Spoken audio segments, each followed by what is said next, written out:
verse today is Psalm 2, verse 4. He who sits in the heavens laughs, the Lord holds them in derision.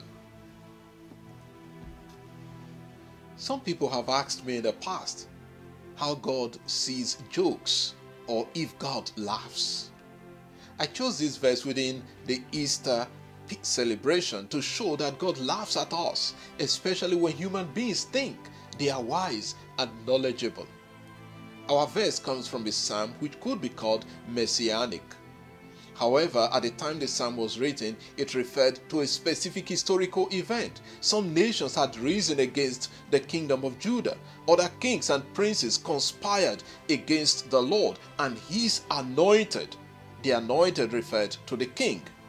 The anointed in Hebrew is Mashiach, Messiah, translated in the New Testament as Christus, Christ. While the nations and kings were planning, God was laughing at them. The psalmist then goes on to give reasons why God was laughing at their plans. I have set my king on Zion, my holy hill. At this time, the psalmist was referring to the heir of the Davidic throne. But going further, we see the messianic side of the psalm. The Lord said to me, "You are my son. Today I have begotten you." We know in the scriptures, especially in the Gospels, God referred to Jesus as his begotten son. Now back to our point of God laughing at the plans of people against his Christus, against his anointed. Our verse says, "He who sits in the heavens laughs." The phrase echoes another scriptural passage or passages that God has his throne in heaven.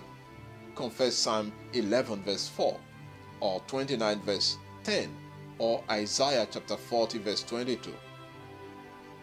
And from his holy heaven he looks down on the earth and laughs at those who plan mischief.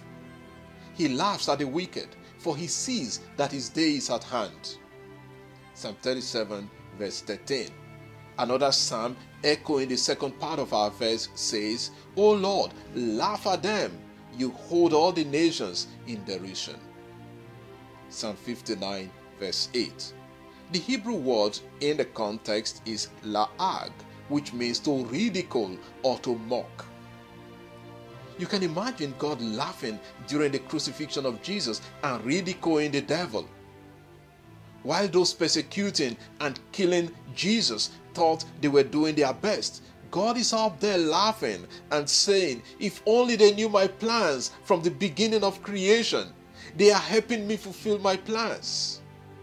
In the same way, when some people mistreat us, God may just be laughing because they may be helping God perfect the plans he has for you. That is the reason we need to respond to situations like Jesus. The passion and death of Jesus was only a stepping stone to greater heights, to the resurrection. When we are undergoing pain and difficulties, we often do not know what God has in mind. He might be laughing at our response and reaction to the situation. Let us remember that God is always behind the scene and ultimately wants our good. When the going gets tough, Lord, remind us that you are still there in control of the situation. Amen. God bless you. Have a lovely day. Try to have a joke today and laugh.